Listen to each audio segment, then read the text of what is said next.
మల్లిక మహారాణి చాలా ఉత్తమరాలండి. ఆవిడ ఒకరోజు స్నానాల గదిలోకి వెళ్ళి కాళ్ళు చేతులు మొహం కడుక్కుంటా ఉన్నది. ఉన్నప్పుడు గవాక్షం నుండి అంటే కిటికీ నుండి చూస్తే స్నానశాలలో ఏం జరుగుతుందో కనిపిస్తుంది. అప్పుడు రాజుగారు చూస్తూ ఉన్నారు. ఆమె భర్త చూస్తూ ఉంటే అప్పుడు బయటికి వస్తుంది, రాణి నువ్వేం చేస్తున్నావు, ఏంటి కుక్క నీ మీద అసభ్యకరంగా ప్రవర్తిస్తుంది అన్నాడు.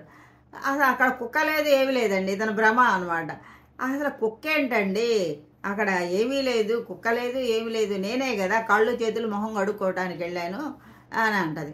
కాదు కాదు కుక్క ఉన్నది అంటే అప్పుడు ఈమెకి చాలా తెలియగలదండి, ఒక ఐడియా వస్తుంది.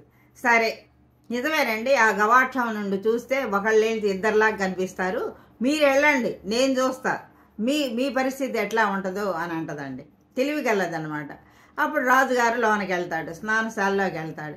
వెళ్ళి ఆయన కూడా బయటికి వస్తాడు. వచ్చిన తర్వాత ఏంటండి మీరు చేసిన పని అంటది.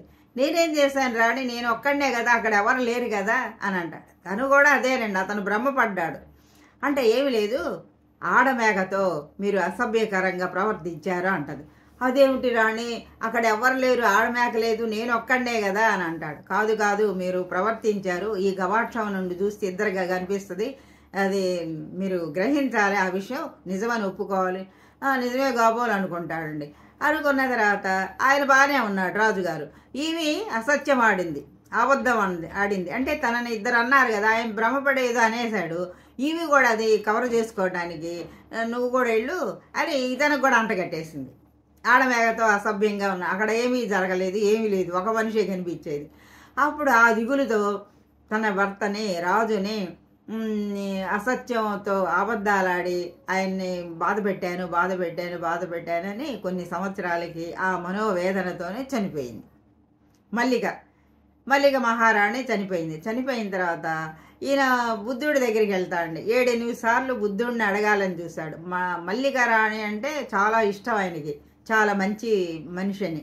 అప్పుడు చాలా మంచిది, ఆమె ఉత్తమ లోకాలకు వెళ్ళుద్ది, మంచి జన్మ ఎత్తి ఉంటుంది, చాలా మంచిది కాబట్టి అని బుద్ధ భగవాన్ని అడుగుదాం, ఆ జన్మల గురించి చెబుతాడేమో అని. కానీ బుద్ధుడు జన్మలను ఆత్మలే లేవు అన్నాడండి. జన్మలు లేవు అన్నాడు, ఆత్మలు లేవు అన్నాడు. మనకు పుట్టిన పిల్లలే మరు జన్మ అన్నాడు. ఆయన అది చెప్పాడు. ఆ రోజుల్లో దాని మీద పెద్ద గొడవ ఘర్షణలు, ఆయన మీద వ్యతిరేకత వచ్చింది. అది వేరే, ఇప్పుడు టాపిక్ కాదు. అప్పుడు ఆయన అడిగితే బాగుంటుంది, ఆమె ఏ జన్మ ఎత్తిందో అని అనుకుంటాండి. సరే 7-8 సార్లు కనిపించినా అడగడు. ఒకసారి ఈయన స్వయంగా ఆశ్రమానికి వెళ్తాడండి, మళ్ళీ అడగలేకపోయాడు. అప్పుడు ఒకరోజు భిక్షకి ప్రసేనజిత్తుడు ఆ రాజు పేరండి, ఆ ప్రసేనజిత్తుడు ఇంటికి భిక్షకు వచ్చారు, చాలా మంది వచ్చారు. అప్పుడు ధైర్యం చేసి అడుగుతాడు, బుద్ధ భగవాన్ మా మల్లిక మహారాణి మంచిది, చాలా మంచిది, ఏదో మంచి జన్మ ఎత్తి ఉంటుంది అని నేను అనుకుంటున్నారు, మీరు చెప్పగలరా అంటే అవును మంచివాళ్ళు మంచే జరుగుద్ది అని అంటాడు. అంటే గిన్నెమలు ఆయన నమ్మడండి. ఎవరు ఏదంటే అదే, లేదంటే లేదంటాడు, ఉన్నదంటూ ఉన్నదంటాడు. అంటే న్యూ సెన్స్ ఎందుకని ఆయన ఉద్దేశం. అంటే బోధ చేసేవాళ్ళే తత్వంతో వాదన చేసేవాళ్ళతో మళ్ళీ వాదిస్తాడు, అది వేరే సంగతి. ఇక్కడ అవును చాలా మంచిది, మంచి లోకాలకు వెళ్ళుద్ది, మంచి జన్మ ఎత్తి ఉంటుందిలే అని ఓదారుస్తాడు. అదండి. అంటే ఇక్కడ అర్థం ఏంటంటే ధర్మం ఎప్పుడు కూడా హీనత చెందదండి, పతనం కాదు. అధర్మమే ఎప్పుడైనా పతనం అయ్యేది. ఆమె అసత్యం ఆడింది, ఆ మనోవేదనతో చనిపోయిందని ఈ స్టోరీలో సారాంశం. అంటే అసత్యం ఆడరాదు, అబద్ధాలు ఆడరాదని మనకి ఈ స్టోరీ వల్ల మనకి అర్థం అవుతుందండి. జై హింద్.